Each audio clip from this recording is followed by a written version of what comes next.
Mes amis, bien le bonjour. Si vous allez sur le compte Twitter du Premier ministre indien, Modi, vous allez voir que sous ces derniers tweets, il y a un nombre incroyable d'invectives, de critiques très virulentes de la part de Britanniques qui en ont ras-le-bol.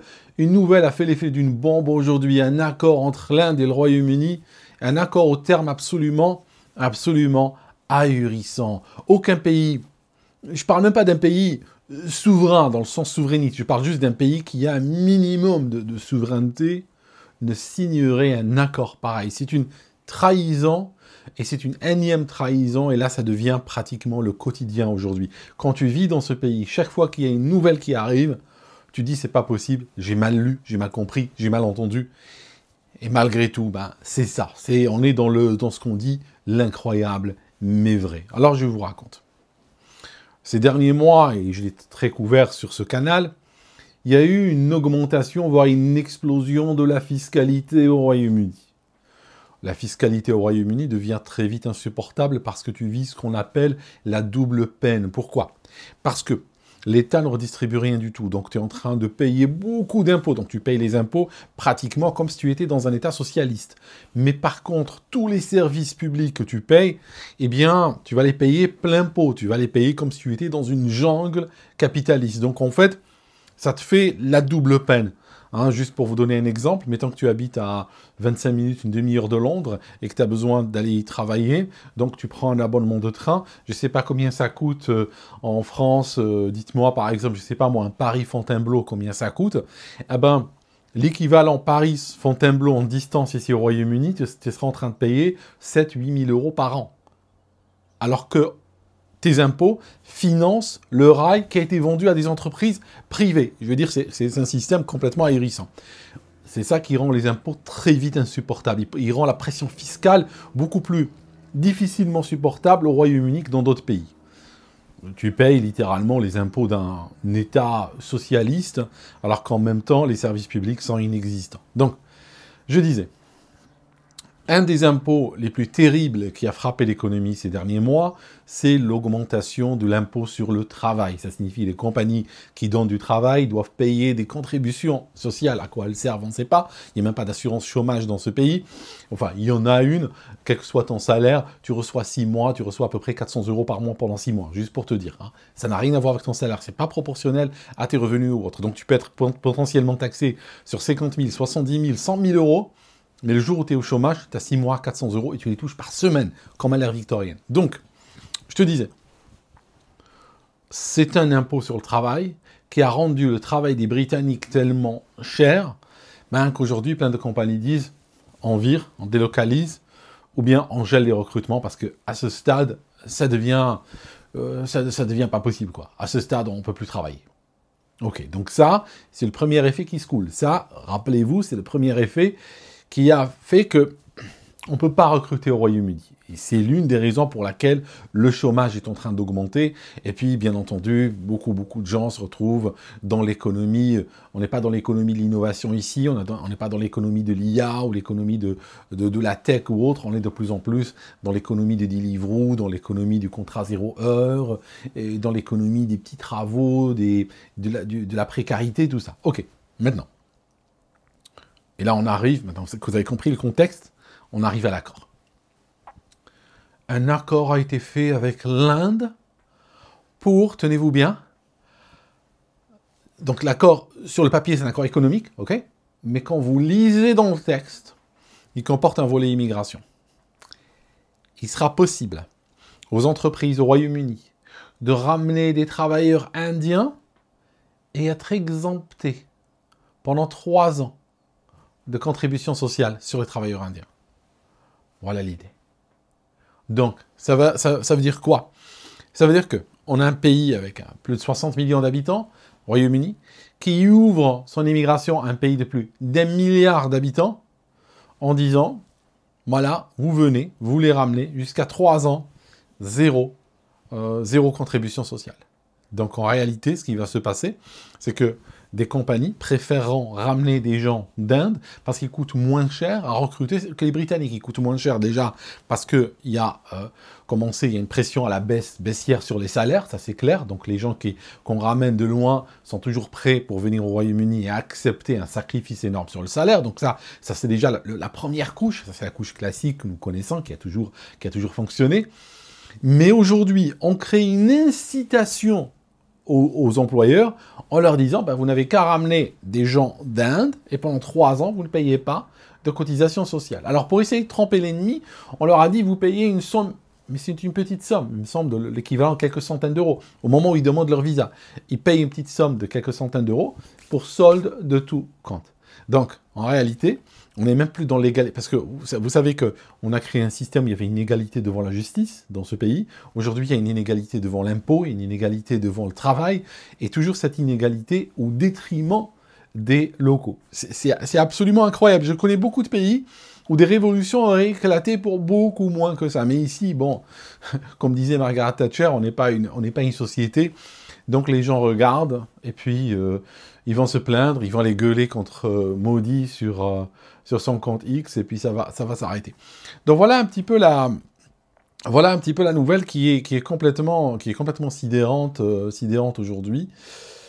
Et puis on va voir où ça va se terminer. Mais ce que disent les politiciens britanniques qui sont d'accord avec ceci, ils disent mais les gars, arrêtez de vous plaindre, parce que on a fait un accord qui est bilatéral. Ça veut dire que les Britanniques qui voudraient aller travailler en Inde, eux aussi, pendant 3 ans, ils ne paieraient pas les contributions sociales en Inde. Donc je vous laisse apprécier le côté humoristique de la sortie, n'est-ce pas? Ou le côté cynique, si vous préférez.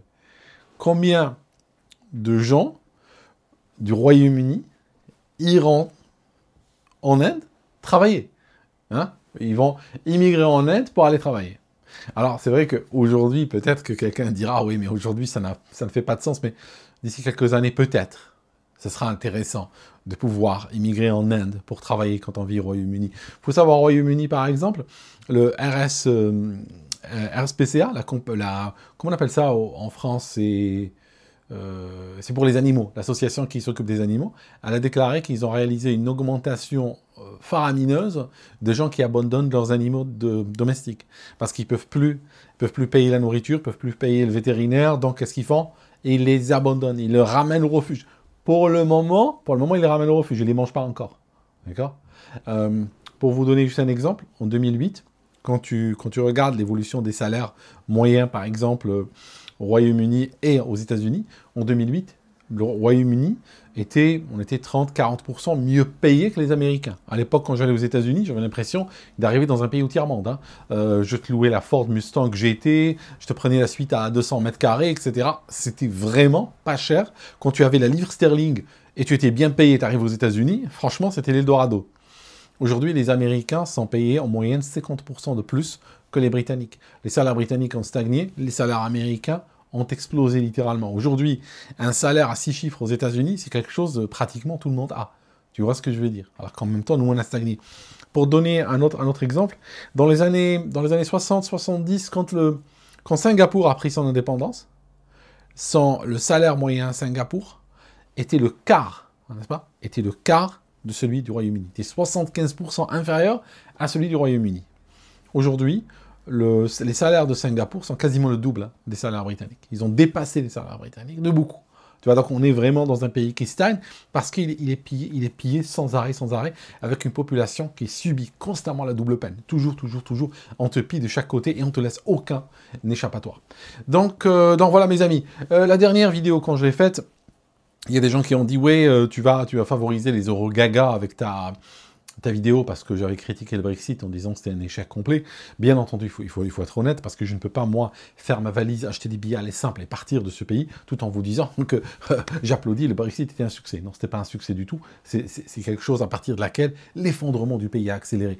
Mais ce n'est pas un propos qui est pro-UE. Je suis toujours tout aussi eurosceptique que je l'ai toujours été.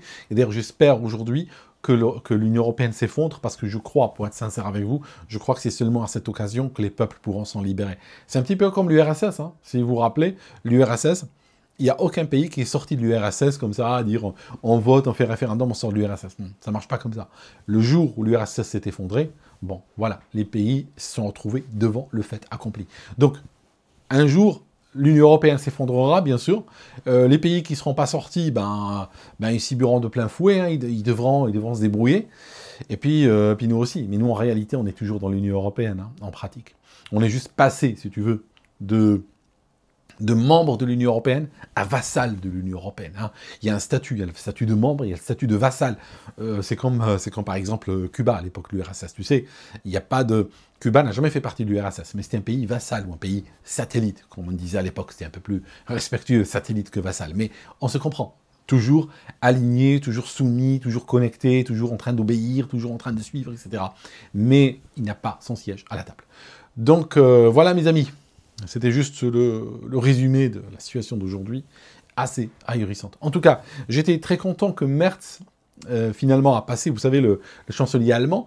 C'est un chancelier très, très belliqueux. Il est très belliqueux contre la Russie. Lui, il veut une troisième guerre mondiale. Maintenant, lui, on n'attend pas, on y va, on prend notre revanche. Stalingrad, c'était une erreur. J'ai regardé les cartes, tout ça, je sais ce qu'ils ont fait comme erreur. On revient, on envoie les panzers, on envoie les gars, et cette fois-ci, on va marcher jusqu'à Moscou. Il est comme ça, ce type. Hein. Il est assez très pro-OTAN, je disais, très pro-Union européenne. Et en fait, il a failli ne pas devenir, parce qu'ils ont fait un premier vote, et le premier vote, il a perdu. Il est parti, sa famille est partie, et tout ça, il était fâché. Mais après, ils ont dit, bon, on revote. Alors, ils ont revoté, et là, il est passé. En fait, vous voyez la démocratie, comment elle est aujourd'hui. Hein. Tu as un résultat qui est déjà défini, tu votes. Si tu l'obtiens, c'est bon. Si tu ne l'obtiens pas, tu revotes, comme on dit dans les livres de cuisine, jusqu'à l'obtention de l'effet désiré. Donc voilà, tu mélanges jusqu'à ce que la pâte ait telle ou telle consistance. Donc ce que tu fais, par rapport à Merz, tu fais voter, revoter, jusqu'à ce que, voilà, jusqu'à ce qu'il passe. Et puis une fois qu'il passe, qu'est-ce qu'on fait? On arrête, bien entendu, de revoter. Pourquoi je suis content que Merz passe? Alors, je vous ai dit pro-UE, j'ai dit qu'il était pro-OTAN, et en même temps, je vous dis, je suis content qu'il passe. Parce qu'aujourd'hui, j'ai changé de stratégie aujourd'hui. Aujourd'hui, je joue le pourrisme. Je pense qu'il n'y a que ça qui nous sauvera, sincèrement. Un type comme lui, un radical comme lui, ne fera qu'accélérer les choses. Aujourd'hui, la seule chose qui nous libérera de cette bureaucratie qui est en train, sur le plan civilisationnel. Je vous rappelle, mes amis, je vous rappelle un truc. Savez-vous qu'un des grands virages technologiques aujourd'hui, qui est en train de s'opérer dans le monde, il est pratiquement du même niveau, je dirais, que le nucléaire, par exemple. C'est l'intelligence artificielle. L'Europe n'en fait pas partie. C'est entre les États-Unis d'un côté et la Chine de l'autre. L'Europe a raté ce virage. Pourtant, l'Europe est la région du monde où l'IA est la plus réglementée. Ils ont pondu des règlements, ils ont pondu des lois, ils ont paralysé ça. Et puis voilà, dans un discours qu'ils ne comprennent même pas. Ça signifie qu'ils n'ont même pas de place à la table. Ils font même pas partie de la conversation, mais ils rajoutent des lois, ils rajoutent des machins.